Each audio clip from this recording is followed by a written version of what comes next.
the Viking who reached America 500 years before Columbus. Long before Columbus set sail, another group of Europeans crossed the Atlantic only to vanish from history's spotlight. Their stories were whispered in sagas, buried beneath Arctic soil, and half-remembered in indigenous legend. For centuries, scholars dismissed the idea as myth. But what if the Norse really did reach the shores of North America? And what if their presence brief, mysterious, and largely forgotten left behind more than ruins? This will uncover the traces they left behind in turf walls, forged iron, and ancient memories. Follow the cold trail of explorers who mapped a continent, then disappeared from its pages. The mystery at Lons Meadows, a discovery in Newfoundland. In 1960, Norwegian explorer Helge Ingstad traveled to the northern tip of Newfoundland. He was searching not for legends but for archaeological evidence to support details found in medieval Icelandic sagas. These texts described a place called Vinland, wooded, fertile, and located west of Greenland. While many historians dismissed the sagas as fictional or exaggerated, Ingstad believed they held fragments of historical truth. Residents of the small fishing village of Lons Meadows told him about grassy mounds near the shore. These mounds were symmetrical and unusually shaped, suggesting they may have been man-made. Ingstad consulted with his wife, Anne Stein Ingstad, an archaeologist. In 1961, she joined him to begin excavations at the site, with support from Parks Canada. As digging progressed, they uncovered the remains of 8 sod-covered buildings with rectangular outlines and central hearths. The structures strongly resembled Norse dwellings found in Iceland and Greenland. 3 appeared to be residences. Others were interpreted as workshops or storage buildings. One structure stood out. It contained a blacksmith's forge, including a stone anvil and iron slag. The presence of ironworking was significant, as it was not practiced by the indigenous peoples of Newfoundland at that time. The discovery of iron slag, a furnace area, and small tools such as rivets and nails provided strong indicators of Norse origin. These tools were consistent with ship maintenance activities. A spindle whorl found nearby also pointed to textile production, which matched known domestic practices in Norse settlements. Radiocarbon dating of charcoal fragments placed activity at the site around the year 1000 CE. This timing aligned closely with the voyages described in the sagas, particularly those involving Leif Erikson and other Greenland-based explorers. Another key detail was the discovery of butternuts, also known as white walnuts. These nuts do not grow in Newfoundland and are native to warmer regions, such as the St. Lawrence River Valley. Their presence suggested that people from the settlement had traveled farther south, possibly on exploratory or seasonal expeditions. This supported descriptions from the sagas of journeys into warmer, more fertile areas beyond the immediate settlement. Lons Meadows was located in a practical position for Norse seafaring.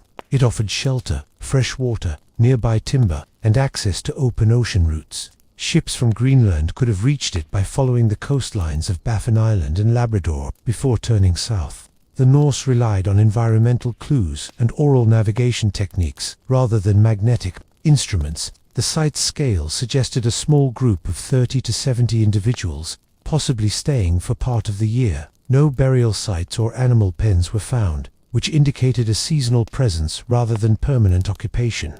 Despite the strength of the archaeological evidence, there has been ongoing debate among scholars about whether Lons Meadows was Vinland itself or merely a temporary outpost.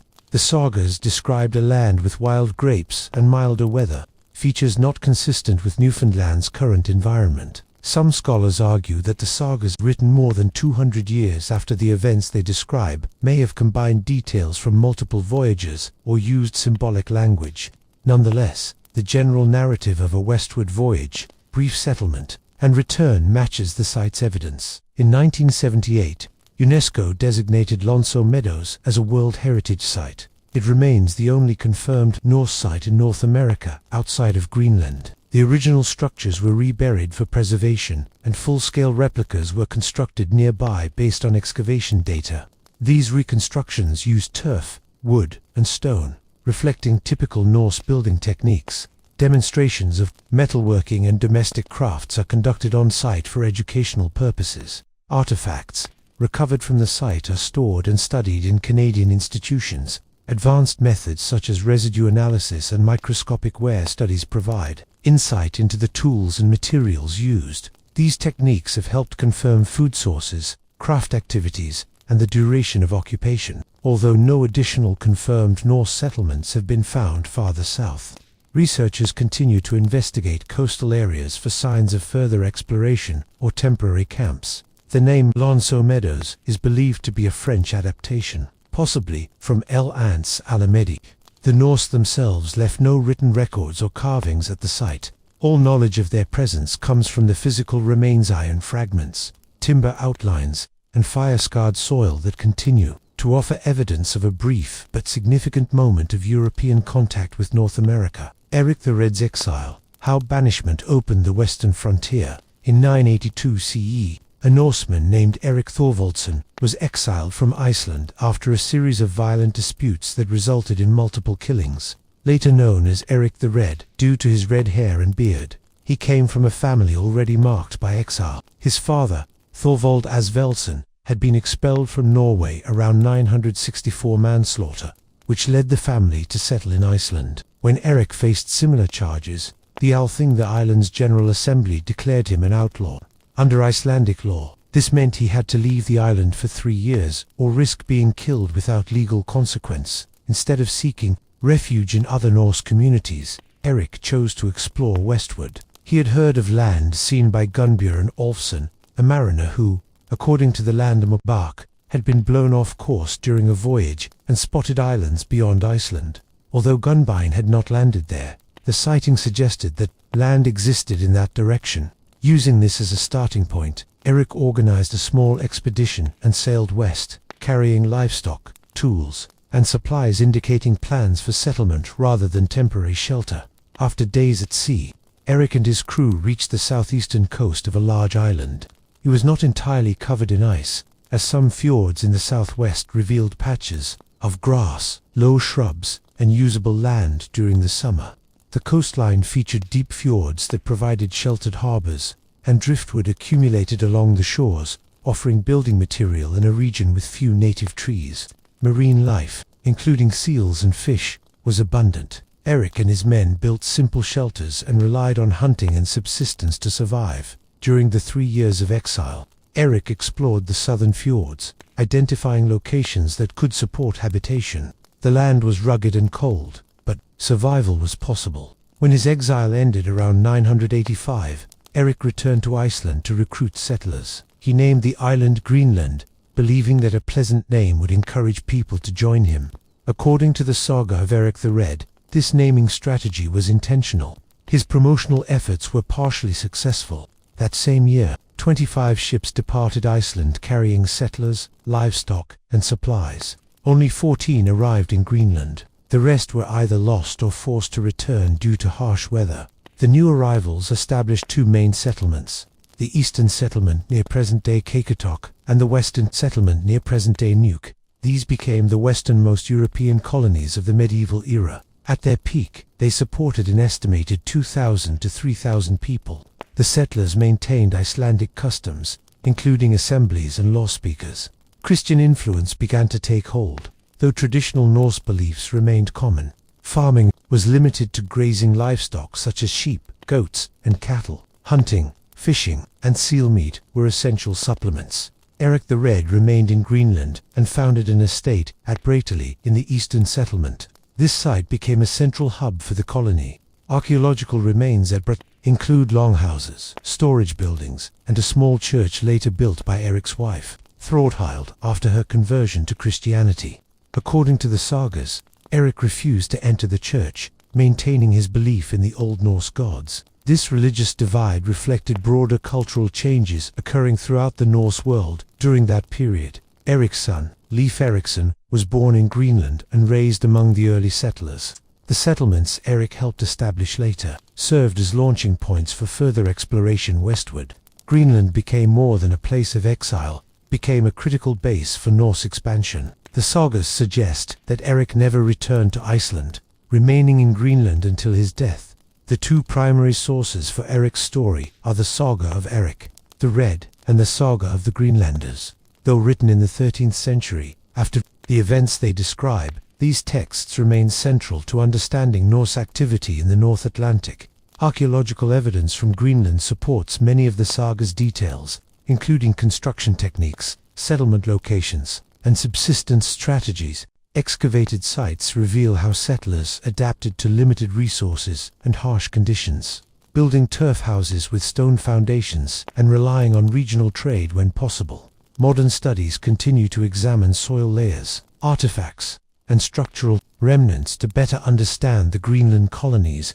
Though isolated, the settlements maintained contact with Iceland and Norway through infrequent but regular voyages, creating a fragile link across the North Atlantic. The founding of Greenland, a Norse outpost on the edge of the world. By the year 986, Eric the Red returned to Greenland, this time leading a fleet. After completing a 3-year exile from Iceland, he promoted the land he had explored to the west. He called it Greenland, selecting a name that made the area sound more inviting than it truly was. According to the saga of Eric the Red, he believed a favorable name would encourage others to join him. His objective was to create a functioning colony, which required people, livestock, and supplies. The name served as a practical tool for recruitment. Historical accounts indicate that 25 ships departed from Iceland that summer. These were wide-hulled cargo vessels built for long-distance sea travel. The voyage across the North Atlantic was hazardous. Only 14 ships completed the journey. The rest were either lost or forced to return. The surviving settlers established themselves along Greenland's southwestern coast, where fjords offered partial protection from wind and sea ice. Two main settlements emerged: the eastern settlement near present-day Qaqortoq, and a western settlement near modern-day Nuuk. The eastern settlement became the larger of the two, supporting between 3,000 and 5,000 people at its height. It was not a centralized town but a collection of scattered farms near the fjords, where the land was most suitable for grazing. Settlers brought sheep, goats, and cattle. They grew hay during the short summers to feed animals through winter. Seal hunting, fishing, and limited agriculture supplemented their food supply. Houses were built from turf and stone, with thick walls to retain heat. These construction techniques were adapted from Iceland and Norway. Eric the Red established his estate at Britain. Archaeological excavations at this location uncovered remains of longhouses, byres, and storage buildings. The layout showed a social hierarchy typical of Norse settlements, with larger farms indicating higher status. Though Eric remained loyal to Norse paganism, his wife Thordhild converted to Christianity. A small church was constructed near their farm, and its stone foundations have been identified. The coexistence of pagan and Christian practices at Bratel reflected a broader cultural shift across the Norse world. During the 10th and 11th centuries, the western settlement was smaller and more remote, with fewer residents and a harsher environment. Its isolation made it more vulnerable to environmental and economic pressures. Nonetheless, both settlements maintained contact with Iceland and Norway. Voyages were infrequent and often hindered by sea ice. Through these links, settlers received iron, tools, and religious guidance. In 1126, a bishop was appointed to serve Greenland, and a cathedral was established at Gahar in the eastern settlement. The church served both spiritual and administrative roles, reinforcing European influence. Over the following centuries, Greenland's Norse population maintained a limited trade economy. Walrus ivory, especially, was a key export valued in Europe. For religious and luxury items, they also exported hides and rope made from sealskin. In return, they received grain, tools, and timber. With few trees on the island, imported lumber and driftwood were essential for construction and repair. During the early years, the climate was relatively mild. This period, known as the medieval warm period, supported modest agricultural activity. But by the 14th century, conditions began to change. The onset of the Little Ice Age brought colder temperatures, reduced growing seasons, and extended winters. Sea ice became more extensive, restricting trade.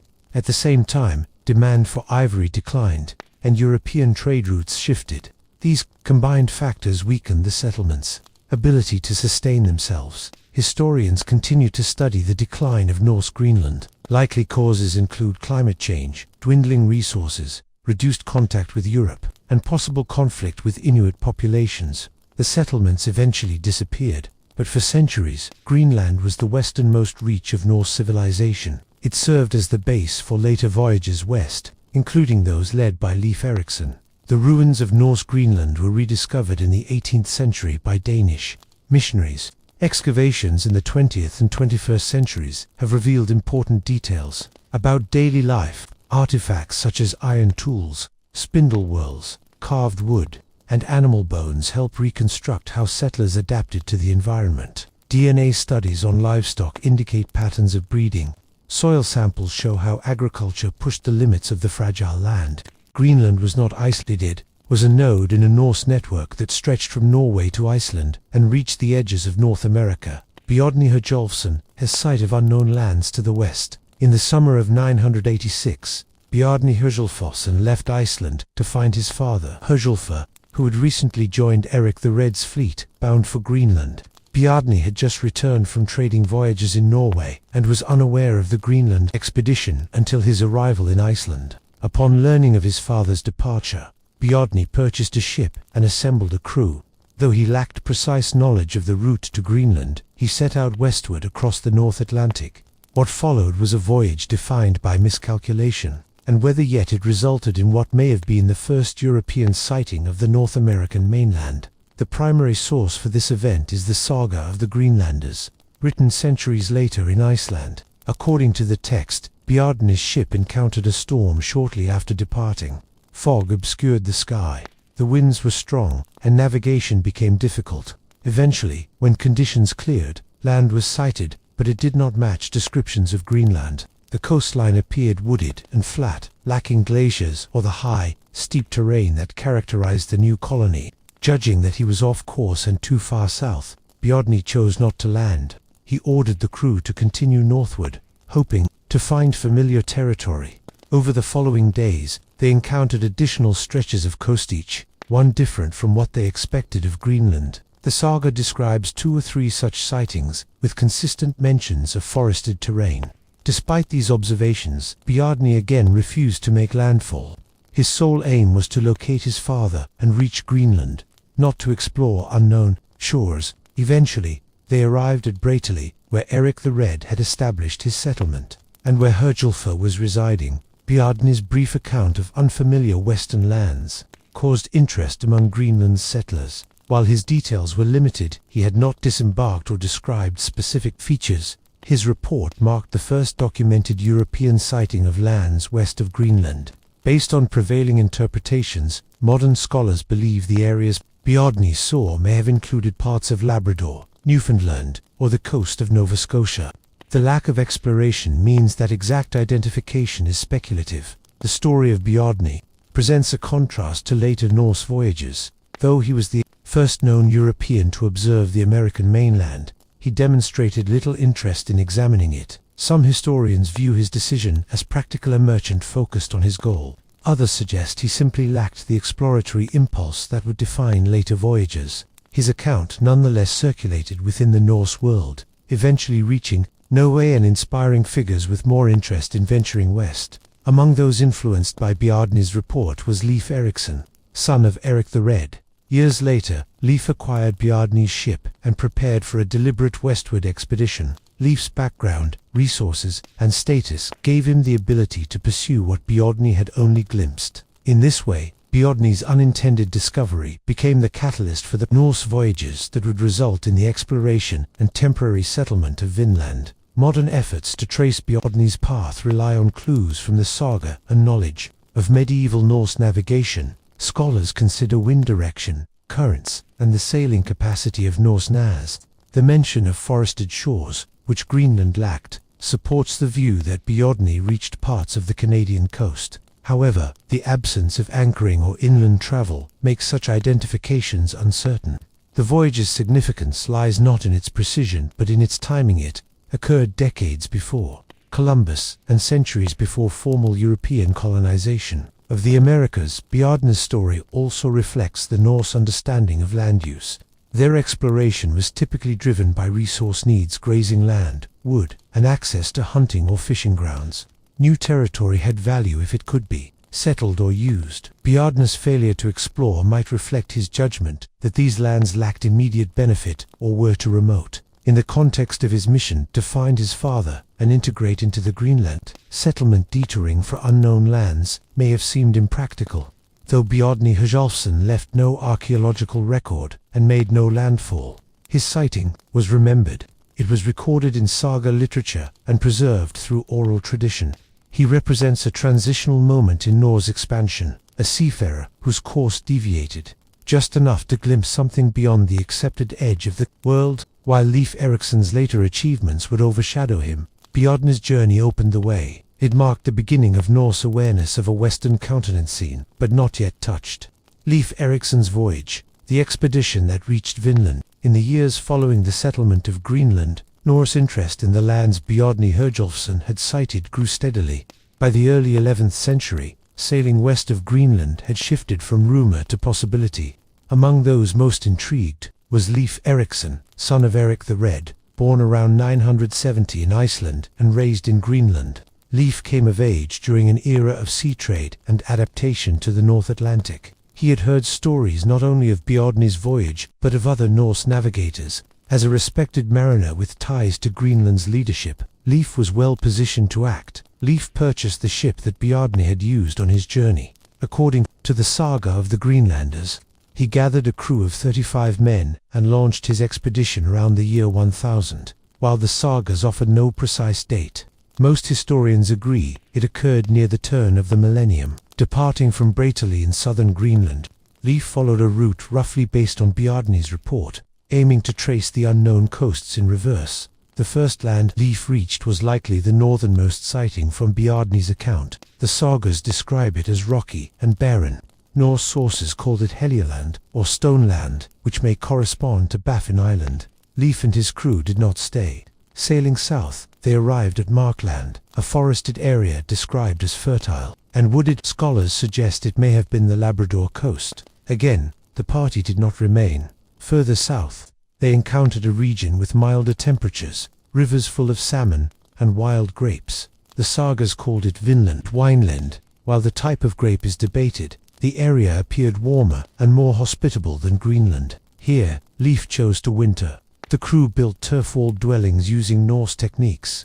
The camp included sleeping quarters, storage areas, and a central hall. Excavations at Lonsø Meadows in northern Newfoundland, led by Helge and Ann Steiningstad in the 1960s, uncovered sod buildings that matched saga descriptions. The site included evidence of ironworking, a practice unknown among local indigenous populations at the time. While scholars continue to debate whether this location is the Vinland described in the sagas or merely one of several Norse landings, it confirms a Norse presence in North America around 1000 CE. During the winter, Leif's men explored the surrounding region and harvested resources. One member of the crew, Turka, a German, is credited in the sagas with discovering the grapes that gave Vinland its name. The winter was mild, with little snow and enough food. Unlike later European expeditions, there was no conquest or colonization. The Norse viewed the land as valuable for timber and other materials, especially since Greenland lacked forests. In spring, Leif prepared for the return voyage. The ship was filled with timber and grapevines. On the way back, he reportedly rescued a group of shipwrecked Norsemen and brought them home, an act that earned him the name Leif the Lucky. This event, mentioned in both major sagas, reflected the close connections among Norse mariners across the Atlantic, who often relied on each other for survival. Leif's return to Greenland marked a milestone. His voyage was the first documented European expedition to land on and explore the North American continent. Though no permanent settlement was established, the precedent was set. News of his journey spread in Greenland and Iceland. It encouraged later expeditions, including those led by his brother Thorvald and the merchant Thorfinn Karlsefni. Leif did not return to Vinland. After Eric the Red's death, he assumed leadership in Greenland. His voyage became part of the oral history passed down across generations and later written in medieval manuscripts. Though the settlement at Vinland was short-lived, the journey represented a high point in Norse exploration. It showed that transatlantic crossings were possible centuries before Columbus. Leif Eriksson's expedition, though filtered through centuries of retelling, is supported by both historical and archaeological findings. It marked one of the earliest European contacts with North America. For the Norse, it followed a path from Norway to Iceland, then to Greenland, and finally to a new western coast. Later attempts to revisit and settle Vinland would follow, but Leif's journey was the first. to go beyond sighting and reach the shore. Vinland described grapes, timber, and the western shore. In the two main Icelandic sagas, recounting Norse voyages west, the saga of the Greenlanders and the saga of Eric the Red, the land, known as Vinland, is remembered for its abundance. Unlike the stony landscapes of Greenland or the treeless of Iceland, Vinland was described as fertile and rich. These 13th century texts, based on older oral traditions, highlight three recurring resources: wild grapes, self-sown wheat, and vast forests. For the Norse, who came from regions with limited agricultural opportunity, these descriptions implied a real and highly valuable place. The most notable detail is the presence of wild grapes. In the saga of Eric the Red, Turkur, a German companion of Leif Erikson, is said to have discovered the vines. Separated from the main group, he returned excitedly, speaking in his native tongue and gesturing toward plants heavy with fruit. The detail is repeated in both sagas. Scholars have debated whether grapes referred to actual vitis species or other native berries such as gooseberries or chokecherries. However, wild grape varieties like Vitis riparia do grow as far north as parts of modern-day Canada. Regardless of the exact species, the Norse clearly found edible berries they interpreted as grapes. Another key feature is the mention of self-sown wheat. In Greenland, grain did not grow naturally, and cultivated fields were rare due to the climate. Even in Iceland, farming was limited. The sagas describe naturally growing grain in low-lying meadows, likely referring to wild rye or similar grasses, unfamiliar to Norse observers. While not technically wheat, these grains represented a source of food that did not require cultivation, an important consideration in Norse views of land value and survivability. Timber was perhaps the most economically significant of the three resources. Greenland had no forests, and Iceland's tree cover had diminished due to overgrazing and early settlement. Wood had to be imported or gathered as driftwood. The sagas emphasized that Vinland had an abundance of tall trees, including types suitable for shipbuilding and construction. This made Vinland attractive as a source of essential materials, especially for Greenlanders dependent on maritime travel and wooden structures. Other features noted in the sagas point to a relatively temperate coastal environment. One recurring detail is the abundance of salmon in rivers. In Greenland, freshwater fish were limited, so large salmon would have stood out.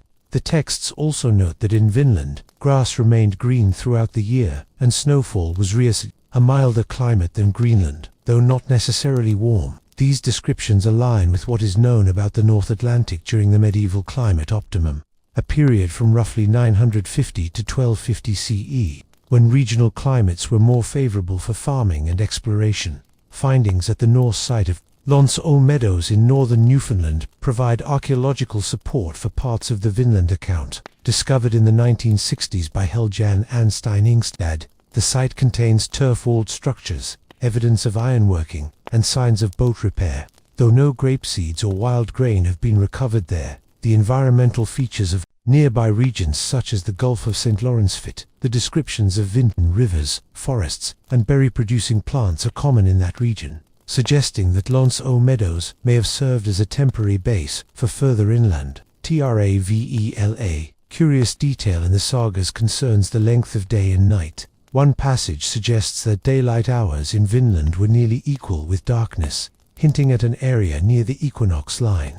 Modern estimates place this latitude in central Newfoundland, consistent with other environmental and geographical cues described in the sagas. Though subtle, this observation supports the idea that the saga descriptions were based on actual travel and not mere invention. The name Vinland itself emphasizes the Norse fascination with grapes. In Norse culture, grapes symbolized abundance and status. Even if the exact fruit was unfamiliar, its presence marked Vinland as different.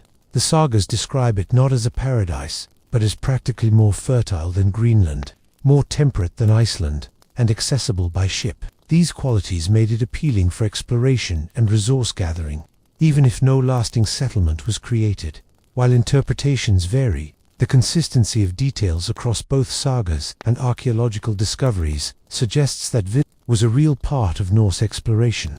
Its legacy, shaped by both text and terrain, points to an early European presence in North America that was temporary, but rooted in observation rather than myth.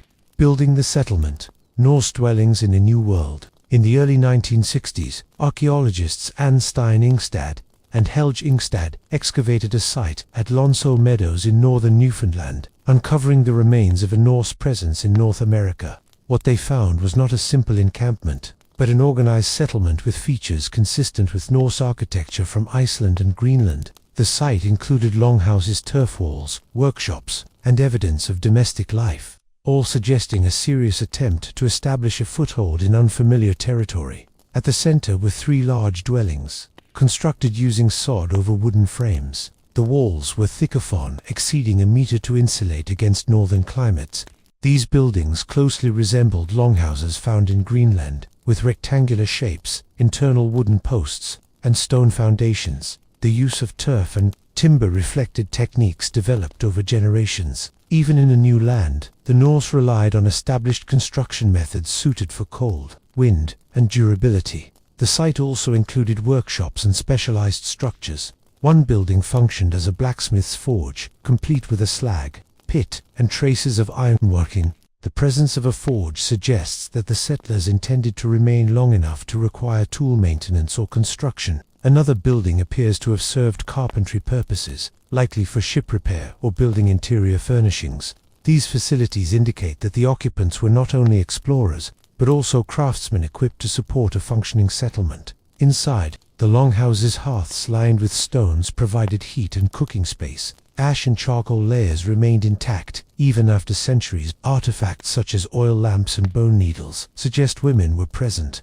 A spindle whorl carved from stone, used in textile production, also points to domestic activity typically associated with settled households. These details imply that the expedition may have included families, or at least individuals assigned to perform a range of household tasks. Artifacts further reinforce the Norse identity of the site. A bronze cloak pin in Scandinavian-style iron nails and ship rivets were recovered. These matched tools used in Greenland and Iceland. The combination of item stools for woodworking, textiles, and blacksmithing suggests that the inhabitants brought with them not only basic supplies but also the intention to replicate daily life as they knew it. This was a transplanted culture, not just a mobile crew. The buildings were arranged in a deliberate layout. The 3 main houses formed a triangular cluster, with workshops and smaller structures nearby. This spatial organization echoes Norse settlements in Greenland, where homes were built in clusters for efficiency and wind protection. Although wooden walkways have not survived, the spacing suggests the use of designated paths. The placement and design reveal an intention to create a self-sufficient base rather than a temporary camp. Construction materials were sourced locally. Sod came from nearby peat bogs, and timber from surrounding forests. The ability to adapt familiar building methods using new resources illustrates the Norse capacity for environmental adaptation. While the materials were new, the techniques were inherited, revealing a continuity between homeland and outpost. Though Lonso Meadows is the only confirmed Norse site in North America, the sagas suggest additional landings. Locations like Helgeland and Markland were also described, and it is possible that other sites have yet to be discovered. Lonso Meadows may have served as a seasonal base for deeper exploration. Its buildings offered winter shelter and logistical support for traveling farther south in search of resources or more favorable conditions. There is no evidence of destruction or conflict at the site. No burn layers or weapons were found. Instead, it appears the settlement was gradually and peacefully abandoned. Tools and valuables were removed, and the buildings left to deteriorate naturally. The reasons for departure remain unclear, perhaps tied to limited resources, tensions with local populations, or shifting priorities in Greenland. Still, the scale of construction and range of activities suggest an intent to remain, at least temporarily. The Norse had a history of gradual from Norway to Iceland, then to Greenland. Lonso Meadows fits this pattern. It shows how the Norse extended their presence even further, crossing the North Atlantic with the skills and structures of home. The site links saga narratives with archaeological evidence, proving that Norse explorers did more than glimpse the coast. They built, worked, and lived, however briefly, in the New World. Encounters with the Skrillinga, contact and conflict in Vinland. When Norse explorers established a temporary presence in Vinland, they were not alone. The Icelandic sagas repeatedly mention a group called the Skrillinga. described as the native people the Norse encountered. While the term is vague, scholars generally agree it refers to the indigenous peoples of northeastern North America, possibly ancestors of the Beothuk in Newfoundland or Inuit groups farther north. These interactions, though limited in number, played a significant role in shaping the Norse experience in North America. One of the earliest recorded contacts occurred during the expedition led by Thorvald Eriksson, Leif Eriksson's brother. According to the saga of the Greenlanders, Thorvald's crew encountered Skrillinga during an exploration of the coast. At first, the meeting was peaceful, with the natives approaching in boats to observe the Norse ships. But tensions soon rose. After the Norse killed several Skrillinga during a skirmish, the survivors returned with reinforcements. Thorvald was struck by an arrow and later died of his wounds, becoming the first European known to die in North America. He was buried at a site referred to as Crossanes. The theme of initial contact followed by violence appears again during Thorfinn Karlsefni's expedition. Unlike previous voyages, Karlsefni brought a larger party, including women and livestock, with hopes of founding a permanent settlement. For a time, peaceful trade occurred between the Norse and the Skrillinga. The sagas describe exchanges involving furs and red cloth, which the Skrillinga valued highly. However, the relationship unraveled after a Skrilling attempted to steal a weapon and was killed. Retaliation followed, and the Norse were forced to defend themselves against repeated attacks. Eventually, they concluded that lasting settlement was too dangerous. Cultural misunderstandings contributed to these deteriorating relations. The Norse had specific views on ownership, retaliation, and defense. The Skrillinga, unfamiliar with metal tools or Norse customs, may have seen the Norse presence as threatening or confusing. Language barriers and differing interpretations of behavior would have made communication difficult. One saga mentions how the sound of a bull, brought by the settlers, frightened the Skrillinga and may have triggered hostilities. Archaeological findings offer limited evidence of direct contact. At Lonzo Meadows, no remains of battles or clear traces of indigenous groups have been uncovered. However, artifacts such as non-local chert suggest the movement of materials that may have come from or been traded with native populations. Some scholars believe the Norse ventured beyond the site to encounter other groups or gather resources, possibly making contact at nearby coastal locations. The identity of the Skrillinga remains debated. The Beothuk, indigenous to Newfoundland, before European colonization, are a likely candidate. They lived in small groups, used red ochre, and navigated rivers and coast straits, consistent with saga descriptions. Others suggest the Norse encountered Algonquianspiki, peoples from further south, or early Inuit populations along the Labrador coast. The term Skrilling was later used by Norse Greenlanders to describe Inuit peoples, adding to the uncertainty. The sagas portray the Skrillinga as numerous and capable. In some accounts, the Norse built barricades to protect themselves and retreated behind them during attacks. These defensive actions show the precarious position of the Norse in a foreign land. Despite their advanced tools and ships, they lacked numbers and local knowledge. Unlike in Greenland or Iceland, they had no supporting settlements or reinforcements. Withdrawal was the only practical solution once conflict escalated. Interestingly, the Norse sagas present the Skrillinga as formidable opponents. There is no suggestion that the Norse viewed them as weak or disorganized. On the contrary, the stories reflect respect for their ability to mount resistance and adapt to confrontation. The Norse recognized that they were the outsiders, and that the land already belonged to others with deep connections to it. The encounters in Vinland were among the earliest recorded meetings between Europeans and the peoples of the Americas. Unlike later European ventures, these did not lead to colonization or empire. They were brief, unstable, and shaped by mutual unfamiliarity. The Norse came seeking resources and opportunity, but they were met by cultures that had long inhabited and understood the land. In the end, the Norse retreated not from weather or miscalculation alone, but from the challenges of sharing space with people who had no reason to welcome them. Thorvald's fatal expedition, the first death in America. In the early 11th century, after Leif Erikson returned to Greenland with accounts of Vinland's promise, his brother, Thorvald Eriksson, decided to lead a follow-up expedition. According to the saga of the Greenlanders, Thorvald believed more exploration was necessary, and that Vinland held potential for permanent settlement. Leif had left a small group to overwinter at the original camp, but their stay had been short and largely uneventful. Thorvald's venture would be more ambitious and more tragic. He gathered a crew of approximately 30 men and used Leif's original ship to cross the Atlantic. Following the same route, the group sailed west from Greenland and eventually reached the established camp, believed by modern archaeologists to be at Lons aux Meadows in northern Newfoundland. The expedition began with repairs and preparation. The Norse spent the winter there before setting out in summer to explore the surrounding coastline. The sagas described their journey eastward, where the coastline was heavily forested with wide beaches, features markedly different from the treeless, rugged terrain of Greenland. Thorvald is said to have admired the landscape and expressed interest in settling the region more permanently, noting the mildness of the land compared to their homeland. However, their exploration soon turned violent. While traveling by ship, the Norse encountered 9 individuals described in the saga as Skrillingur, native inhabitants of the region, without clear provocation mentioned in the text. The Norse attacked and killed 8 of the 9. The last escaped in a canoe. This event set the stage for retaliation. Soon after, a larger group of Skrillingur returned. The sagas describe a sudden assault in which arrows rained down on the Norse. During the confrontation, Thorvald was struck beneath the arm by an arrow. He recognized the wound as fatal and asked to be buried in the land he had hoped to claim. His crew laid him to rest on a nearby headland and marked the grave with crosses. The site was called Crossanes, or Cape of the Crosses.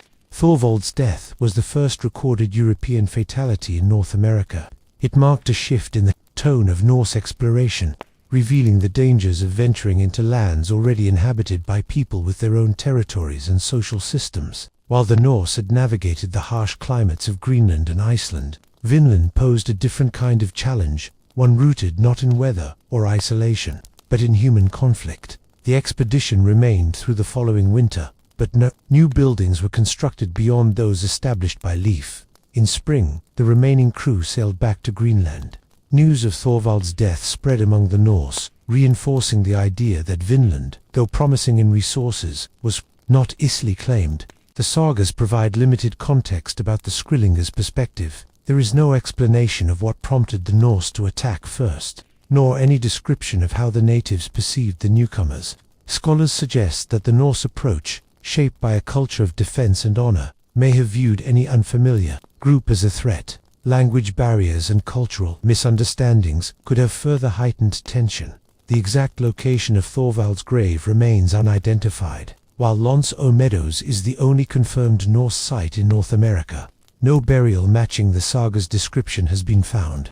The lack of archaeological evidence does not necessarily contradict the text, but underscores the difficulty of locating specific events from small, temporary encampments. Thorvald's expedition contributed to Norse knowledge of the Western lands, including details of the coastline and encounters with native peoples. The account reinforced a theme common to Vinland narratives, that although the land was real and reachable, its settlement would not be straightforward. Future voyages would need to consider the presence and power of indigenous populations. In the broader scope of Norse expansion, Thorvald's journey fits within a pattern of exploratory risk. Norse settlements in Iceland and Greenland had required persistence and adaptation, but Vinland presented the added complication of human resistance. For explorers accustomed to taming land and surviving harsh environments, encountering organized opposition from native groups added an unfamiliar layer to their expansion. The saga presents Thorvald's story with brevity, leaving many details open to interpretation, yet it preserves a clear narrative, a Norse explorer pushing the frontier of known territory, only to fall in a land he hoped to help settle. His burial in Vinland, however brief his presence, symbolizes the seriousness with which the Norse approached these expeditions and the ultimate limits they faced. Karlsefni's colony, an attempt to permanently settle Vinland. In the early 11th century, following the voyages of Leif Erikson and the death of Thorvald Eriksson, Norse interest in Vinland remained strong. This led to the most ambitious colonization effort yet, an expedition led by Thorfinn Karlsefni. His name appears in both the saga of the Greenlanders and the saga of Eric the Red. While the texts differ in detail, both describe a journey aimed not at exploration or trade, but at permanent settlement. This mission included men, women, livestock, and supplies for long-term survival. Thorfinn Karlsefni was an Icelandic merchant who traveled to Greenland and married Gudrid, the widow of Thorstein. With Gudrid's support and the promise of new land to raise a family, Karlsefni organized a colonizing expedition. According to the saga of the Greenlanders, around 160 people joined, including 5 women. Cattle were brought along, suggesting this was no brief visit. Transporting livestock across the Atlantic was difficult and risky, underlining the settlers' serious intent. The voyage followed a known route west from Greenland. The expedition reached Helluland, likely Baffin Island, then Markland, possibly the coast of Labrador, before arriving in Vinland.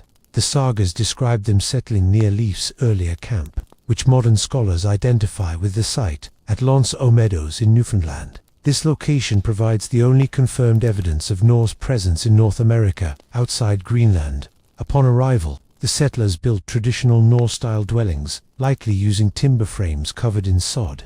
These structures provided insulation against winter cold. Outbuildings were added for storage, animal care, and tool maintenance. The presence of cattle would have required grazing land and winter feed, indicating the settlers planned to stay through multiple seasons. According to the sagas, the colony initially thrived. The settlers hunted game, fished local rivers, and made use of natural resources.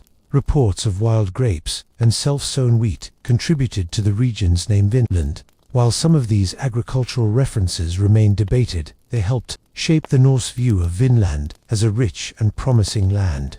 In contrast to Greenland's harsher climate, initial contact with the indigenous population, called Skrýlingar in the sagas, was peaceful. The Norse traded items such as red cloth and dairy products for furs and other goods. These exchanges were initially friendly and sustained. However, as in Thorvald's expedition, tensions eventually escalated. One saga version tells of a bull escaping and frightening the Skrýlingar, who had never seen such an animal. After this incident, hostilities began. The Skrýlingar returned in large numbers to attack the Norse. Despite their weapons and defenses, the Norse were outnumbered. Karlsefni recognized that the settlement could not survive under constant threat. The sagas describe how he decided to withdraw rather than face further losses. One vivid tale involves Freydis, daughter of Eric the Red, who reportedly grabbed a fallen sword, exposed her chest, and charged the attackers. While likely legendary, the story reflects the colony's desperation. After about 3 years, Karlsefni and his settlers left Vinland and returned to Greenland. According to the sagas, Karlsefni and Gudrid's son Snorri was born during the expedition. He may have been the first person of European descent born in the Americas, though no direct archaeological evidence confirms this. The failure of the settlement was not due to poor planning or environmental hardship. The Norse had experience surviving in difficult regions like Iceland and Greenland. Instead, their downfall was rooted in their inability to maintain peace with the indigenous population. They lacked the numbers, knowledge, and communication skills needed to coexist with well-established local communities. Karlsefni's colony marked the peak of Norse efforts to establish a presence in North America. Though the venture ended in retreat, it was orderly and without collapse. The settlers brought back stories, goods, and cultural memory that were preserved in oral tradition. These accounts were later recorded in the sagas and contributed to the mythology of Vinland. Centuries later, archaeological work at Lons o Meadows provided evidence that closely matches the saga descriptions. Remains of timber and turf buildings, ironworking, and tools support the existence of a short-term Norse settlement in the area. The site aligns well with the idea of Karlsefni's colonial serious attempt at creating a lasting presence, ultimately abandoned due to outside conflict rather than internal failure. Gudrid's journey, the woman who gave birth in the New World. Gudrid Thorbjarnardóttir was born in Iceland around the year 980. Her early life followed the customs of Norse society, where women could travel, manage households, and in rare cases, participate in expeditions. Her father, Thorbjorn of Loggebrek, was a respected chieftain who joined Eric the Red's migration to Greenland. Gudrid went with him. According to the saga of the Greenlanders, their journey was difficult. They lost ships and endured famine before reaching Greenland's western settlement. There, Gudrid married Thorstein Eriksson, the son of Eric the Red. Thorstein hoped to retrieve the body of his brother Thorvald, who had died in Vinland, joined him on the voyage, but they were blown off course and spent the winter at another Greenlandic outpost. During this stay, Thorstein died of illness. Along with others, Gudrid nursed him until his death. Despite this loss, her role in Norse exploration was far from over. She later married Thorfinn Karlsefni, an Icelandic merchant visiting Greenland. The match was strategic. Karlsefni had the means to trade, and Gudrid had ties to the Eriksson family and experience at sea. When Leif Eriksson's account of fertile lands in Vinland spread, Gudrid supported Karlsefni's plan to lead a colonizing expedition rather than a short voyage. This marked a new phase, not just exploration, but settlement. The expedition Karlsefni led included about 160 people, among them 5 women. They brought livestock, tools, and building supplies. This was highly unusual. Norse expeditions rarely included entire families or herds of cattle. Gudrid was not a passive passenger. The sagas describe her as active in decision-making and negotiation. Her presence suggested this was intended as a long-term settlement. They reached Vinland after stopping at Helgeland and Markland. The group likely landed near Leif's earlier camp, now associated with Lonsö Meadows in Newfoundland. There, they built traditional Norse houses using timber and sod. In this unfamiliar place, Gudrid became pregnant. She gave birth to a boy named Snorri, often cited as the first European child born in the Americas. While this claim lacks archaeological confirmation, it appears in both major sagas. Childbirth in Norse society involved midwives and communal support. It is likely Gudrid delivered in a shared longhouse, aided by the few other women present. The survival of both mother and child suggests that despite the harsh setting, they had access to shelter, food, and at least some medical knowledge. Birth gave the colony symbolic meaning. It was no longer just a camp, but a place where a new generation could begin. Life in Vinland was not easy. At first, the settlers traded peacefully with the Skrýlingar, the indigenous peoples. The Norse exchanged red cloth and dairy products for furs and goods. But the peace did not last. One saga describes a bull escaping the camp and frightening the locals. After this, tensions rose and conflict broke out. The Norse were attacked repeatedly, and, though they defended themselves, they were outnumbered. Gudrid and Karlsefni decided that staying in Vinland was no longer sustainable. After 3 years, they left. They returned to Greenland, and later, to Iceland. There, they established a farm called Glaumber. This site still exists today, as part of the National Museum of Iceland. Snorri grew up there, and is said to have built the first church on the estate.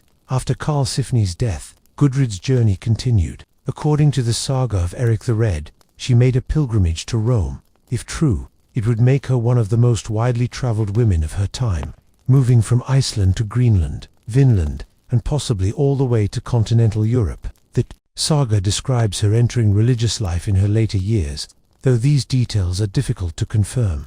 Gudrid's story provides a rare view of Viking Age women. She was not a warrior, but her life intersected with many of the same roots, hardships, and ambitions that shaped Norse expansion. Her participation in the Vinland settlement, her role as a mother, and her later travels show a different kind of strength, one based on endurance and adaptability rather than conquest. Statues of Gudrid now stand in Iceland and Newfoundland. She is shown holding her son, a figure bridging two worlds. While sagas are not always historically precise, archaeological findings at Greenland and Lonsö Meadows confirm that the broad outline of her journey was possible. Her life story continues to symbolize the human side of Norse exploration. The return to Greenland. Why the Norse abandoned Vinland? The Norse decision to abandon Vinland was not sudden. It followed seasons of difficulty, persistent danger, and the realization that, although the land was fertile, it could not be maintained under Norse settlement patterns. The dream of establishing a foothold in North America ended within 3 years. The reasons, recorded in the Vinland sagas and supported by archaeology, reveal a mix of conflict, isolation, resource constraints, and cultural tension. The settlers, likely based at or near what is now Lonsö Meadows, constructed buildings using familiar methods: sod walls, timber frames, and central hearths. These structures reflected more than short-term plans. They housed livestock and supported domestic routines meant to last through winters. Yet from the outset, contact with the indigenous population, called Skrýlingar, in the sagas was marked by uncertainty. The term likely referred to local peoples of northeastern North America, possibly ancestors of the Beothuk or other maritime cultures. Initial encounters involved limited trade. The Norse exchanged red cloth, milk-based goods, and iron tools for animal skins and pelts. But trust was fragile. A single event, such as a bull escaping and frightening the Skrýlingar, could provoke panic. One saga recounts that after such an incident, the indigenous people returned in greater numbers and attacked. Though the Norse repelled the assault, they realized they were vastly outnumbered and could not sustain repeated conflicts in unfamiliar territory. The environment, though more temperate than Greenland, posed its own challenges. Winters were still severe, and food had to be preserved carefully. The Norse had developed methods for managing resources in Iceland and Greenland, but those techniques did not transfer as farming was difficult, and local ecosystems were not suited to their traditional grazing and haymaking practices. Without knowledge of native plants, seasons, or terrain, settlers struggled to adapt. Supply lines were another obstacle. Norse ships had limited cargo space, and the colony needed imports like iron, cloth, and grain. In return, they hoped to send back timber and furs, but the trade volume was low. Greenland's population was too small to provide consistent support, and transatlantic voyages were dangerous. Any plan for long-term sustainability required steady communication, which 11th century Norse infrastructure could not provide. Tensions also grew within the colony. The sagas mentioned disputes over leadership, trade policies, and strategies for dealing with the Skrýlingar. Some settlers pushed for stronger defenses, others feared escalation. As divisions grew, cohesion weakened. Thorfinn, Karlsefni, and Gudred eventually chose to leave. According to the sagas, it was a considered decision, not a retreat under siege, but a withdrawal shaped by risk, numbers, and the future of their young son Snorri. Preparing to leave required months of planning. Supplies had to be gathered, boats made seaworthy, and routes determined. For Gudred and Karlsefni, returning with their child, the voyage back to Greenland meant survival, but also the end of a remarkable chapter. Once home, the Vinland expedition passed into memory, preserved only in oral tradition and saga narrative. No later colonization efforts are recorded. Leif Eriksson's landing, Thorvald's death, and Karlsefni's settlement represent the outer limit of known Norse activity in mainland North America. There may have been smaller, undocumented voyages afterward, but no lasting presence followed. By the mid-11th century, Greenlanders faced their own growing difficulties: cooling climate, resource strain, and declining contact with Europe. Expansion turned inward. Vinland remained a memory, not a destination.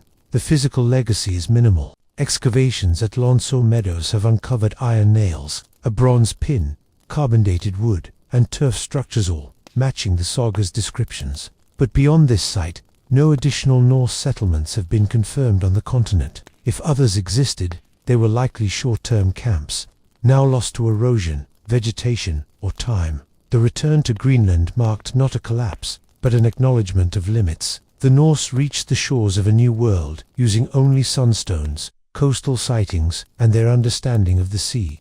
They had explored far beyond their original homelands, yet their decentralized society, based on small, self-reliant communities, could not maintain a distant colony without broader infrastructure. In the sagas, the Vinland journey is framed not as failure, but as part of exploration. The narratives do not end in disaster. Instead, they preserve the voyage as a bold attempt that tested the edges of Norse expansion.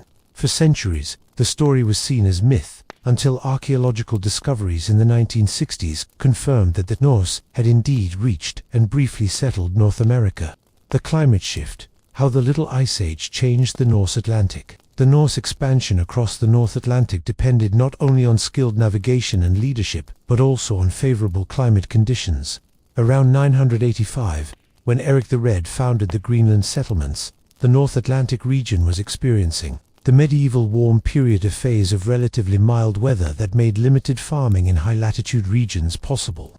Grasslands produced enough hay, and livestock could be over, but this period of climate stability was temporary. By the 13th century, temperatures began to drop.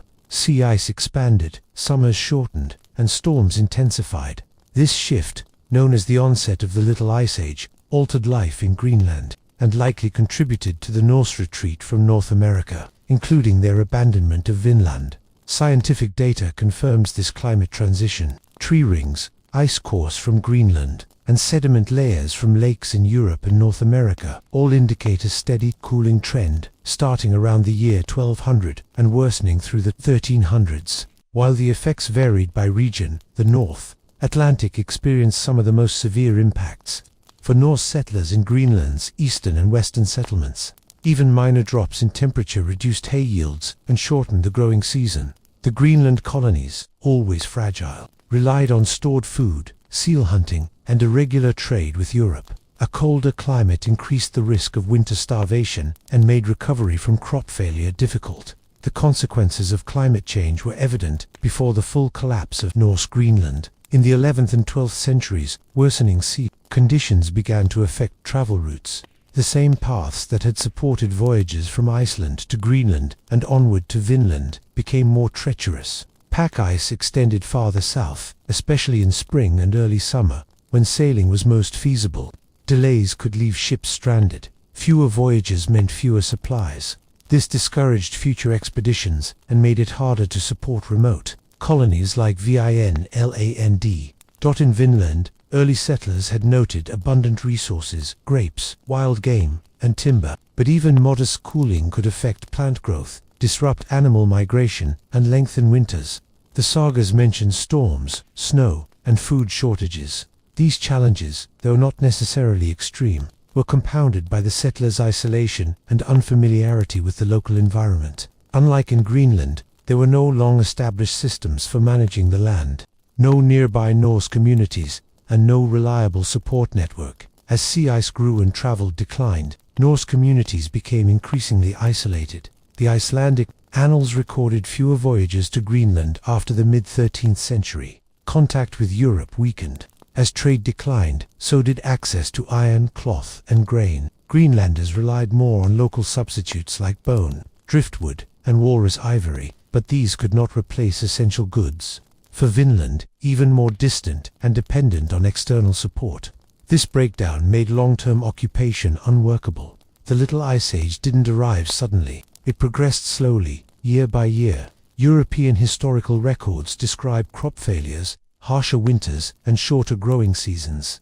In Norway, agriculture declined. In Iceland, volcanic activity and advancing glaciers added pressure. In Greenland, archaeological evidence shows a dietary shift from livestock to marine life, especially seal. Midden heaps reflect this transition, showing that while Norse settlers adapted, they were under stress. That this environmental stress may help explain why the Norse made no serious effort to return to Vinland after Thorfinn Karlsefni's expedition. The sagas describe conflict with indigenous groups, but also note a calculated decision to leave, not necessarily because of immediate danger, but because conditions no longer supported sustainable colonization.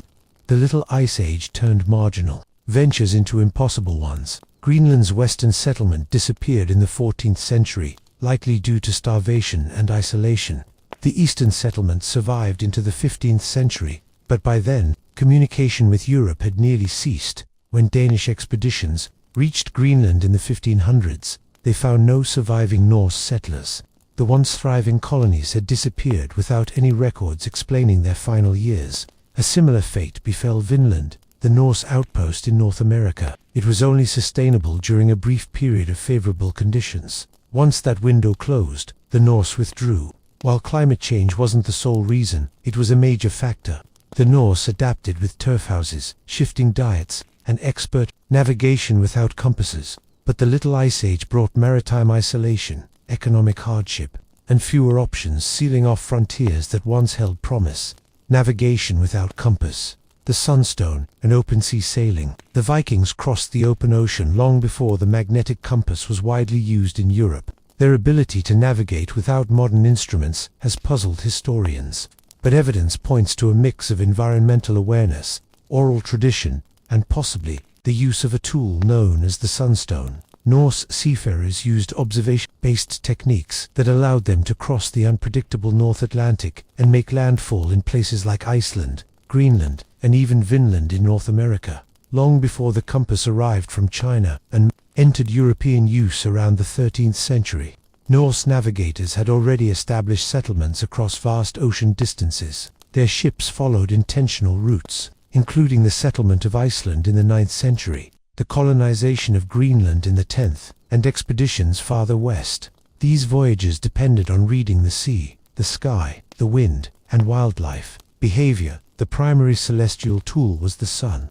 Viking navigators used its position to determine direction, especially at noon when it was due south. At sunrise and sunset, they could determine east and west. Combining these observations with seasonal knowledge and known sailing times allowed experienced mariners to maintain a relatively straight course. However, in the North Atlantic, fog, clouds, and storms frequently obscured the sun. This challenge led to interest in the so-called sunstone, referenced briefly in the 13th century Icelandic text Ro Lfsttr. Though set by legendary, it mentions a crystal that could locate the sun's position even when hidden by clouds. Modern experiments support this idea. A type of calcite crystal called Iceland spar has optical properties known as birefringence, which can split light into two beams. By rotating the crystal until the beams align, users can estimate the sun's position even under cloudy conditions. Tests show the method can be accurate within a few degrees, making it a viable navigation aid. No sunstone has been found in a confirmed Viking site, but a calcite crystal was recovered from a 16th century English shipwreck near the Channel Islands, suggesting that the method may have survived into later periods. The absence of Viking-era examples could be due to the fragile nature of the crystals, or their lack of perceived value for preservation or burial. In addition to celestial tools, Norse navigators relied on observing wave patterns and ocean swells. Consistent swells often pointed toward prevailing winds and ocean currents, helping sailors maintain direction even without visibility. Norse seafarers also watched seabirds. Some species only flew short distances from land, and their behavior at dawn or dusk could hint at the nearest coastline. Other clues included the color of the water, floating seaweed, the smell of coastal air, and the presence of driftwood. These environmental indicators, passed down through generations, formed a comprehensive mental navigation system. Rather than written charts, sailors relied on memory distances between landmarks, sailing durations, and recognizable signs from the sea and sky. This form of navigation is often referred to as dead reckoning. Crews estimated direction and distance based on known routes. They might deliberately aim slightly to one side of their destination and adjust course along the coaster method known as running down the latitude. These techniques were not without risk.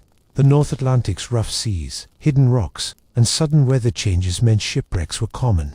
But the consistent Norse success in settling Iceland, Greenland, and conducting transatlantic voyages shows their system worked often enough to support colonization and trade.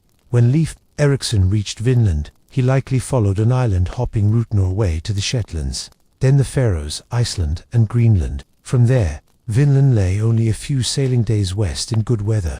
Leif's voyage likely used the memory of Bjarni Hurjalfossen's earlier sighting as a reference point. Though no maps existed, experienced sailors could use sun, wind, and sea cues to replicate prior journeys. Stars may have played a limited role.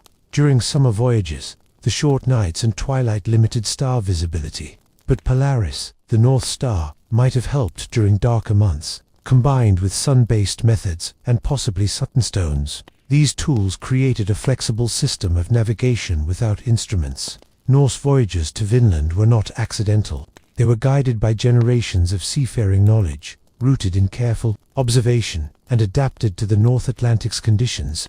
Saga or history, tracing the truth in the Vinland narratives. The main sources for Norse voyages to North America are not logs or formal records, but to medieval Icelandic texts, the saga of the Greenlanders and the saga of Eric the Red. These narratives, known collectively as the Vinland sagas, were preserved in manuscripts from the 13th and 14th centuries. Though written long after the events they describe, they remain the earliest surviving European accounts of exploration beyond Greenland. However, they pose challenges for historians attempting to separate facts from legend. The saga of the Greenlanders is considered the older of the two. It recounts the sighting of unknown western lands by Bjarni Hurjalfus, followed by Leif Erikson's expedition to explore the region. Leif names areas he encounters as Helioland, land of flat rocks, Marklin Forest Land, and Vinland noted for wild grapes. The saga continues with voyages by Thorvald Eiríksson, Karlsefni, and Freydís. detailing interactions with unfamiliar peoples and the abundant natural resources they found. The saga of Eric the Red offers a different perspective. Here, Leif stumbles upon Vinland after being blown off course on a return trip from Norway.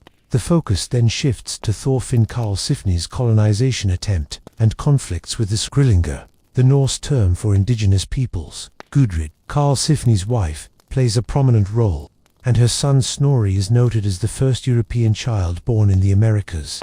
These differences are striking. In one saga, Leif embarks on a deliberate journey. In the other, he arrives by accident. Freydis is a central character in Greenlanders, but nearly absent in Eric the Red. Scholars debate whether these discrepancies arose from diverging oral traditions, or were shaped by the scribes who recorded them, many of whom wrote with Christian influences. Centuries later, one difficulty in using the sagas as historical sources is the time gap. The events likely occurred between the late 10th and early 11th centuries, but the texts were written 200 to 300 years later. Oral traditions, while capable of preserving key events, are also vulnerable to change, simplification, or reinterpretation. The sagas combine history with literary elements like prophetic dreams and moral lessons. They were never intended to be documentary records in the modern sense. Still, the sagas contain consistent details that align with archaeological findings. The westward crossings, the descriptions of forested land, the references to ship construction and travel times match what is now known about Norse capabilities. The excavation of Lonso Meadows in Newfoundland during the 1960s provided solid evidence that Norse explorers reached North America, confirming the broad geographic claims made in the texts. Lonso Meadows fits several elements described. In the Vinland sagas, the site includes sod-walled buildings similar to Norse structures in Greenland and Iceland. Ironworking evidence and Norse-style tools point to a European presence. The site likely served as a base for seasonal exploration, possibly extending farther south where warmer climates could support grapes and other plants mentioned in the sagas. Other saga details, such as the division of expedition responsibilities, timber gathering, and encounters with local inhabitants, echo known Norse settlement practices. This internal consistency suggests the stories are rooted in memory and actual events, even if shaped by later narrative choices. Some scholars believe the two sagas reflect different oral lineages. The saga of the Greenlanders may come from traditions centered on Leif's family, while Eric the Red reflects the legacy of Karlsefni and Gudrid, whose descendants were prominent in Iceland. Christian elements and the spiritual framing of Gudrid's journey suggest intentional shaping of the story to suit religious or moral goals. It's also possible that overlapping expeditions were simplified in oral retellings. Events may have been condensed or reassigned to prominent figures for narrative clarity. This process could explain why different sagas present contradictory accounts of the same period. Researchers are still working to match the Vinland sagas with climate, botany, and navigation studies. For instance, wild grapes found in the Gulf of St. Lawrence during the medieval warm period support the saga's claims of Vinland's fertile land. Pollen and tree ring data also help place these accounts into historical environmental context. The sagas sit between myth and documentation, not fully factual, yet not pure fiction. They reflect how Norse society remembered its voyages, shaped by oral tradition and cultural values. Their lasting importance lies in what they reveal about a worldview where exploration shaped both identity and historical memory. The archaeological trail, iron, soot, and turf in Newfoundland. In the early 1960s, archaeologists began investigating the northern tip of Newfoundland, not in search of Vikings, but to examine a series of turf mounds near the fishing village of Lonso Meadows. The idea that Norse explorers had reached North America centuries before Columbus was often dismissed as myth, but what started as a modest survey soon became one of the most significant archaeological discoveries on the continent. The soil, structures, and artifacts began to tell a story rooted in physical evidence rather than folklore. The work was led by Norwegian explorer Helge Ingstad and his wife, archaeologist Anne Stein Ingstad. In 1960, they were guided to the site by local fisherman George Decker. The Ingstads noted that the mounds resembled Norse structures found in Greenland and Iceland. Their excavation uncovered the remains of 8 sod-walled buildings, built with wooden frames and laid out in rectangular patterns, features consistent with known Norse longhouses. These structures included central hearths, benches along the walls, and partitioned rooms. They were unlike indigenous dwellings or later European settlements and matched what was typical of 11th century Norse construction.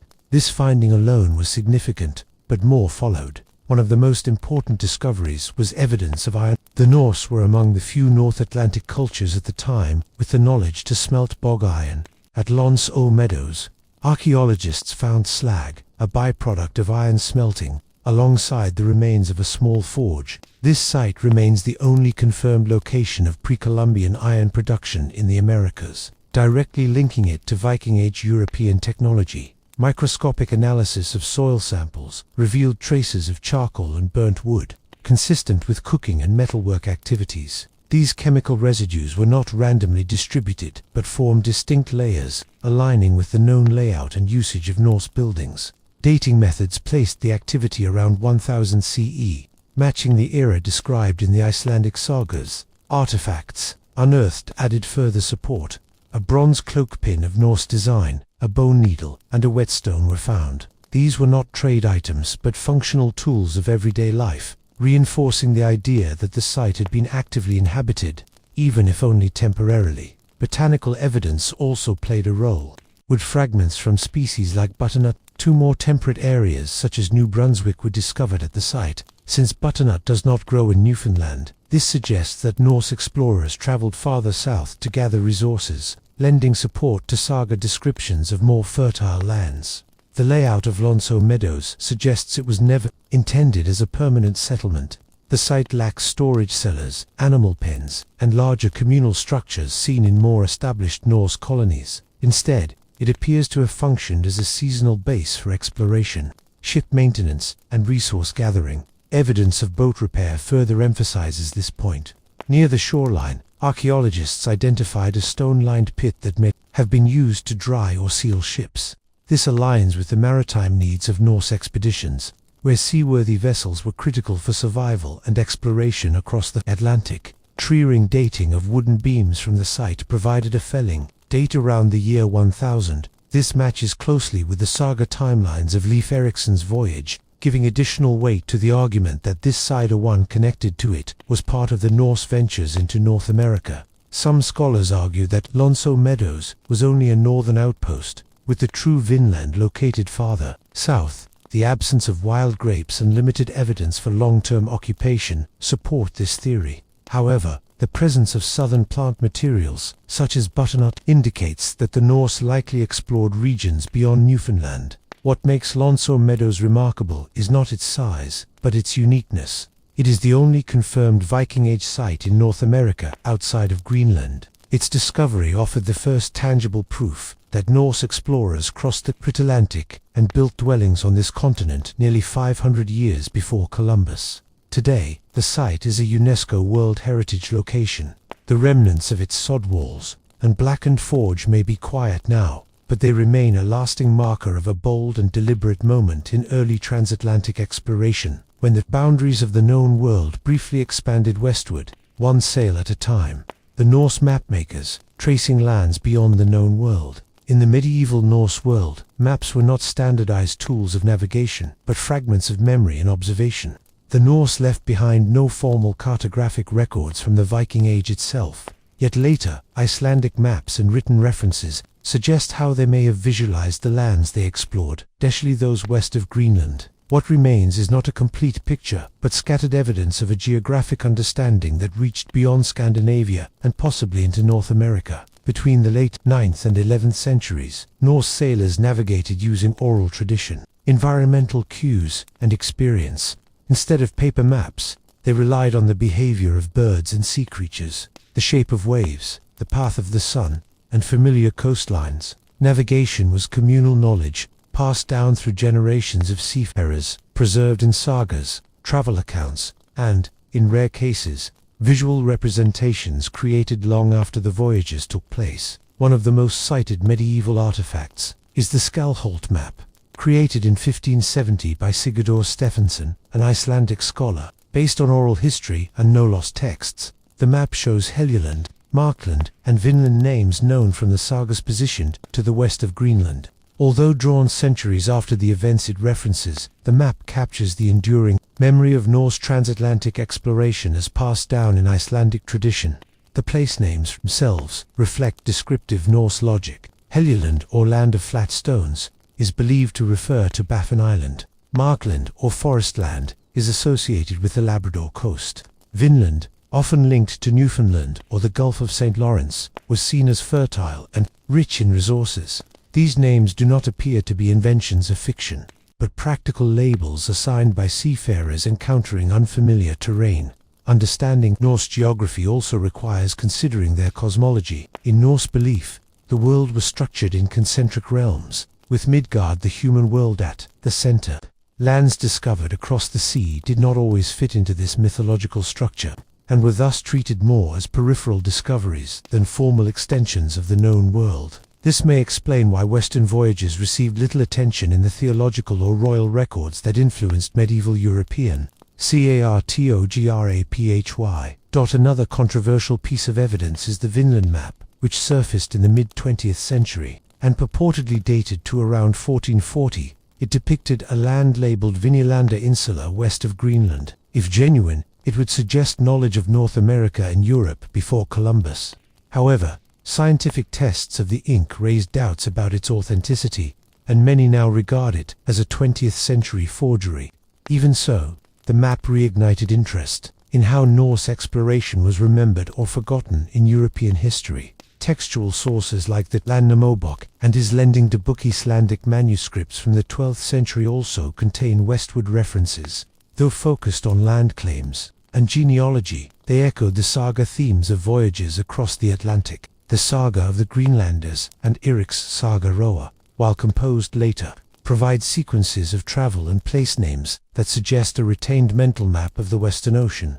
Norse seafarers were deeply familiar with wind patterns, ocean currents, and seasonal weather shifts. Their understanding of the North Atlantic was practical and passed down through oral means. The routes from Greenland to the Canadian coast may have been unrecorded on parchment but existed as a shared understanding. Among sailors, these mental maps guided voyages and may have been more influential than any physical map during the Viking Age. Some historians believe that this knowledge may have indirectly influenced later European explorers. Portuguese and Basque sailors in the 15th century were known to employ pilots from northern communities.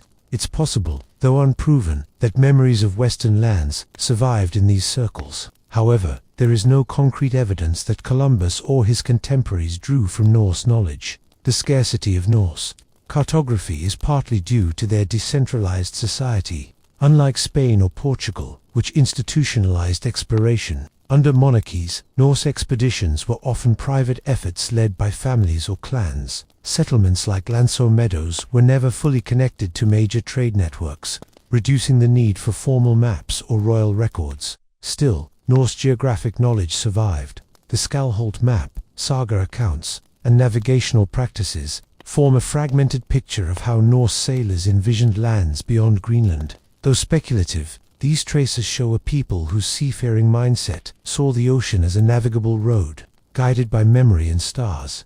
Trade across the sea, evidence of contact beyond Vinland. The Norse arrival in North America raises a long-standing question among historians. Did they only settle briefly in Vinland, or did they establish extended networks of contact and trade? While no direct written records describe ongoing transatlantic trade beyond Greenland, archaeological discoveries suggest that contact, possibly intermittent target, between Norse, Greenlanders, and indigenous peoples in the North Atlantic for longer than once believed. The discovery of Lanso Meadows in Newfoundland in the 1960s confirmed that Norse seafarers reached North America around the year 1000. Iron rivets, nails, and a bronze cloakpin, all consistent with Norse workmanship, were uncovered. The site's small, turf-walled halls and workshops indicated a short-term settlement, but its existence raised further questions. Did the Norse interact with indigenous communities beyond this one location? In Arctic Canada, particularly on Baffin Island, archaeologist Patricia Sutherland uncovered clues at sites such as Tanfield Valley and Pond Inlet. These included spun yarn, ironworking debris, and whetstones that did not align with known technologies of local cultures but were consistent with Norse materials and techniques. Some finds appear to date from the 11th to the 13th centuries after Vinland's presumed abandonments, suggesting possible later contact between Norse Greenlanders and Arctic peoples. The Dorset and later Thule peoples, ancestors of modern Inuit, lived in these northern regions. Their archaeological records include tools made from smelted European metal, which Arctic cultures did not produce themselves. While such objects could have been acquired through trade networks, some artifacts like spun yarn are more difficult to explain through indirect contact alone. Their presence supports the idea of direct encounters. Skeptics have proposed that later European contact may explain the artifacts, or that some have been misidentified. However, radiocarbon dating and stratigraphic analysis place several finds within the Norse occupation period in Greenland. While not conclusive, the pattern of materials suggests that Norse activity extended beyond a single settlement. Written sources such as the Icelandic sagas describe bartering with the Skrýlingar. The Norse term for indigenous peoples, exchanges, included goods like red cloth, dairy products, and iron tools in return for pelts and animal skins. These interactions are depicted as brief and sometimes tense, but they show that trade, however limited, occurred during the Norse presence in the West. One notable trade system that connects Greenland to Europe is the walrus ivory trade. Between the 11th and 13th centuries, Greenland became an exporter of tusks, which were carved into luxury goods in European markets. Some scholars suggest that Greenlandic Norse may have traded with indigenous hunters for access to walrus areas. While this does not prove contact with mainland North America, it does illustrate the Norse capacity to participate in long-distance trade. Vinland's description in the sagas emphasized its resources: timber, game, and grapes. Greenland, in contrast, lacked many essential materials. It is possible that Vinland functioned as a seasonal resource site.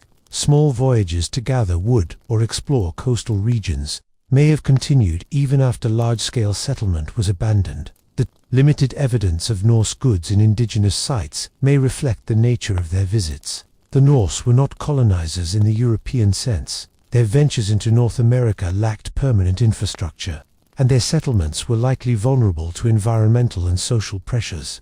Trade systems, if they existed, would have been temporary and dependent on peaceful interaction and favorable sailing conditions. Beyond goods, there may have been limited cultural exchange. Some researchers have speculated about Norse influence on Inuit tool designs, such as harpoon heads or blades. These suggestions remain unproven, but reflect the possibility of observational learning during contact periods. The absence of extensive documentation may be explained by the isolation of Greenland and Iceland from medieval European centers. Norse Greenland had little clerical activity and relied heavily on oral transmission of knowledge. The sagas that survived were often written down in Iceland long after the events occurred, and European chroniclers paid little attention to distant Norse voyages unless they intersected with Christian missions or political affairs. Material evidence from Arctic Canada and selective saga references suggest the Norse made multiple voyages, possibly for seasonal expeditions or occasional trade. Though lacking permanent colonies, remnants like spun yarn, metal fragments, and bartering accounts reflect quiet moments of contact driven by curiosity, adaptation, and survival across a vast ocean. What the Inuit remembered: oral histories of strangers from the sea. Among the most compelling sources for Norse presence in North America are the oral traditions of the indigenous peoples who lived along the Arctic and subarctic coasts. Long before European colonists arrived, Inuit communities passed down stories spoken across generations that described encounters with foreign sea. These accounts, preserved in legend and memory, may reflect moments when Norse voyagers reached lands far beyond Greenland and Iceland. The Inuit, who gradually displaced the earlier Dorset culture, beginning around the 13th century, maintain oral histories referencing tall strangers arriving from the sea in large ships. These visitors were described as unfamiliar in dress, tools, and behavior. In some accounts, they came to trade. In others, they were frightened, aggressive, or quickly retreated after brief interactions. The recurrence of these themes across widely separated regions suggests a basis in real historical contact. One frequently cited example comes from Baffin Island. Oral traditions recorded in the 19th and early 20th centuries include references to the caved lonet, a word often used to describe foreigners or Europeans.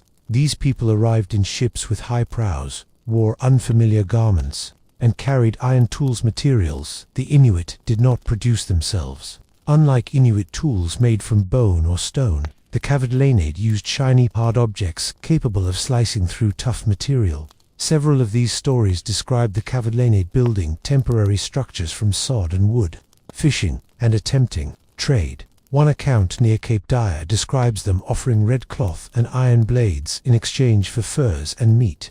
Other stories, however, recall brief skirmishes. In one tale, the strangers fled after losing several men in a conflict. Another account from Pond Inlet recounts how outsiders attempted to take women from an Inuit camp, prompting retaliation. It's unclear whether these represent multiple encounters or variations of the same story, but they support the notion of episodic and sometimes tense contact. Language provides additional hints. Some Inuit dialects contain terms that may be linked to Old Norse, possibly related to boat building or metallurgy. While linguistic borrowing is difficult to verify without extensive documentation, the presence of certain isolated terms has intrigued researchers.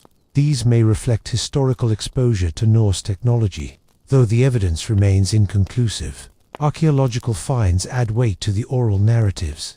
On Baffin Island and in parts of Labrador, researchers have found artifacts resembling Norse materials. Fragments of spun yarn, iron objects, and whetstones have been uncovered in contexts dated to roughly 1000 to 1300 CE. These items may have reached Inuit communities through extended trade networks or direct interaction with Norse. Greenlanders. Patricia Sutherland's work in the early 2000s brought renewed focus to this topic. At sites like Tanfield Valley, she identified objects and architectural features, including stone alignments and turf foundations, that resembled Norse construction. She suggested the possibility of a seasonal Norse camp where Norse and indigenous peoples coexisted or interacted. Her interpretation remains controversial, but it expanded the conversation about the significance of contact zones in the Arctic. Importantly, oral histories are increasingly recognized as legitimate sources when combined with archaeological or environmental data. In the Arctic, where written records are scarce and preservation is difficult, the oral accounts of indigenous communities serve as essential records. For centuries, such stories were viewed as folklore, but they are now re-evaluated for their historical value, especially when they reflect cultural memory spanning centuries. The Kavadlanad stories are not confined to a single location. Similar traditions have been documented among Labrador, Inuit, Nunavik, Elders, and other groups near Hudson Strait. While each account varies in details, some emphasize curiosity or trade, others fear or hostility. They share a common theme: the sudden arrival of outsiders from the sea, whose presence was notable but brief. These stories are also marked by what they do not include. Nowhere is there mention of conquest, colonization, or permanent settlement. The Kavadlanad arrived, built temporary shelters, and left. This brevity likely reflects the realities of Arctic life. Difficult terrain, isolation, and limited resources made long-term Norse occupation impractical. Yet the memory of their visit was significant enough to persist in oral tradition. Today, these stories are preserved and interpreted through collaborations between researchers and indigenous communities. Elders who share these histories are increasingly recognized as sources of primary knowledge, rather than being treated as secondary to archaeological findings or Norse sagas. Their accounts offer a parallel record of past contact. They represent a living archive, that remembers the arrival of strangers across the sea.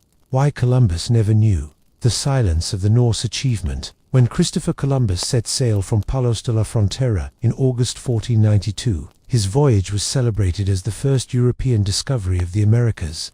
Yet archaeological discoveries at Lonceau Meadows in Newfoundland, confirmed in the 1960s, prove that Norse explorers reached North America nearly 500 years earlier, around the year 1000. This raises a question that has puzzled historians. Why did this earlier contact vanish from European memory? Why was Columbus unaware of it? A major reason lies in the nature of Norse exploration. Unlike Columbus, whose voyage was financed by the Spanish crown to secure new trade routes and claim land, the Norse expeditions were smaller in scale and lacked imperial ambition.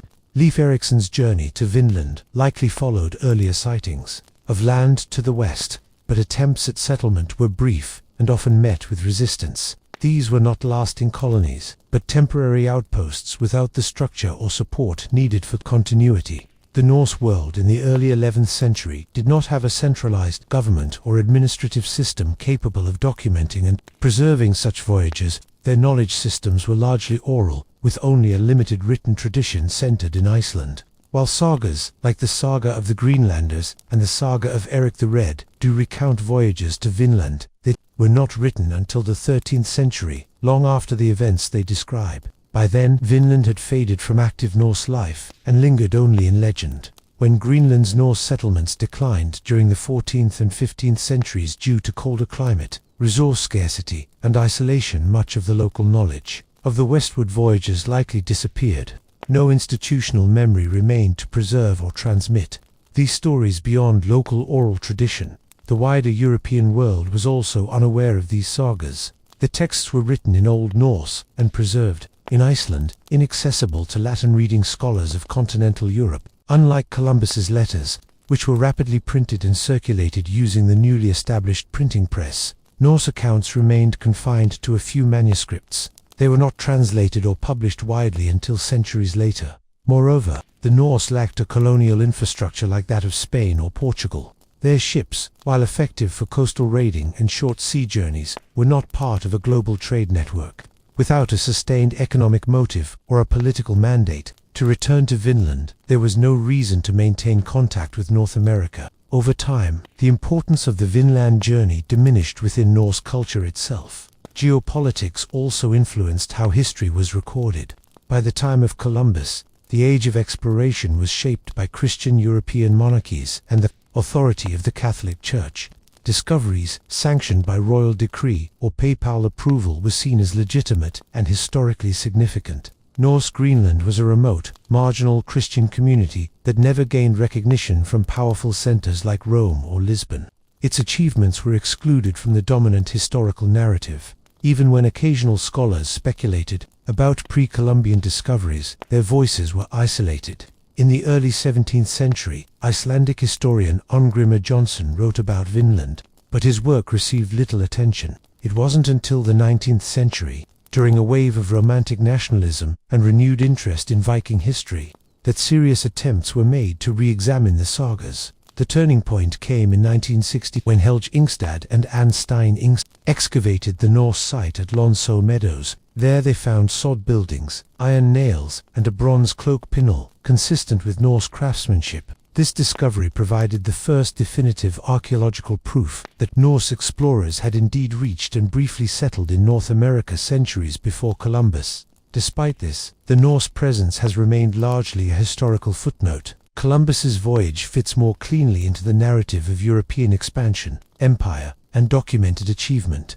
The Norse, lacking global influence, left behind few traces that could be woven into that framework. Their story was scattered across sagas, ruins, and forgotten traditions. Today, scholars explore Norse presence in the Americas through archaeology, environmental studies, and indigenous oral traditions. Botanical evidence, DNA, and artifacts reveal forgotten activity. Yet this feat remained unknown for centuries because Norse lacked written records, political power, and lasting support systems. Their achievement was real but quietly lost to history.